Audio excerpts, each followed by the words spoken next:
రాహుల్ గాంధీ ఆయన మెదడు కోడి గుడ్డు అంత ఉంటుంది, కోడి మెదడు అంత ఉంటుందేమో.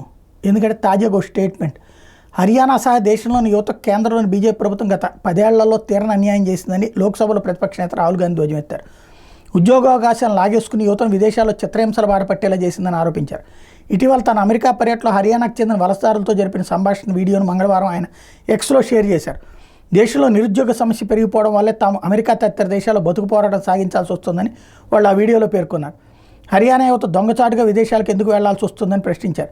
గతేడాది రిలీజ్ అయిన షారూఖ్ ఖాన్ సినిమాలోని డుంకీ అనే మాట బాగా పాపులర్ అయింది. బీజేపీ వ్యాపింపజేసి నిరుద్యోగ వ్యాధితో తమ ఆత్మీయులకు దూరంగా ఉంటూ లక్షలాది కుటుంబాలు మూల్యం చెల్లించుకుంటున్నాయని రాహుల్ పేర్కొన్నారు. కొంచెం సంస్కారం, కొంచెం ఆలోచన, కొంచెం మెదడు ఉండాలి. అక్కడ దాకా వలస వెళ్ళాడంటే అది ఏమన్నా మన పక్కన ఉందా? బంగ్లాదేశ్కి వెళ్ళాడు, శ్రీలంకకి వెళ్ళాడు, భూటాన్ వెళ్ళాడు అని చెప్పి అనుకోవడానికి. వెళ్ళింది అమెరికాకి. ఎందుకు పోతాడు అక్కడికి?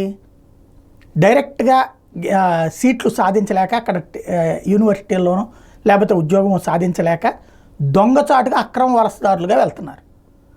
అది నేరం చేస్తున్నాడు. నేరం చేసినోడు అక్కడికి వెళ్ళాక నేరస్తుడు కాదని ఫీల్ అవడం కోసం ఈయనతో మాట్లాడాడు ఏదో ఒకటి. అక్రమ వలసదారులు మనం ఎట్టా చూస్తామో అమెరికా కూడా అట్టాగే చూస్తుంది సాధారణంగా. దాంట్లో ఎవరి తప్పు? ఇప్పుడు వాళ్ళకి ఉద్యోగాలు లేవా ఈ దేశంలో? ఒకసారి ఆదివారం క్లాసిఫైడ్ యాడ్స్ చూడండి ఎన్ని ఉన్నాయో. కాకపోతే నువ్వు కోరుకున్న ఉద్యోగం రాదు. పోనీ ఇప్పుడు అమెరికాలో ఆడు కోరుకున్న ఉద్యోగం వచ్చేస్తే సాఫ్ట్వేర్ ఇంజనీర్లు అందరికీ వచ్చేస్తాయి ఉద్యోగాలు, డాక్టర్ ఉద్యోగాలు అందరికీ వచ్చేస్తాయా? వాడికి ఇక్కడ వచ్చే 25,000 50,000 కాదు, డాలర్లలో డబ్బులు తీసేసుకోవాలి, అమెరికాలో బతికేయాలన్న కోరికతో చేసిన దరిద్రాన్ని కవర్ చేసుకోవడానికి ఓ నాటకం ఆడుతుంటే, ఆ నాటకాన్ని సమర్థించుకుంటూ ఈయన మాట్లాడుతుంటే, దాన్ని ఈ దేశపు తప్పు కిందన ప్రొజెక్ట్ చేస్తుంటే, మరి ఇన్ని సంవత్సరాల పాటు అమెరికాలో ఉన్నటువంటి వాళ్ళు 150 దేశాల్లో, ప్రపంచంలో 193 దేశాల్లో ఉన్నారు భారతీయులు. మరి ఆనాడు అందరూ కూడా కాంగ్రెస్ పార్టీ గవర్నమెంట్ హయాంలో వెళ్ళిన వాళ్ళందరూ కూడా అప్పుడు తప్పు చేసి వెళ్ళారా?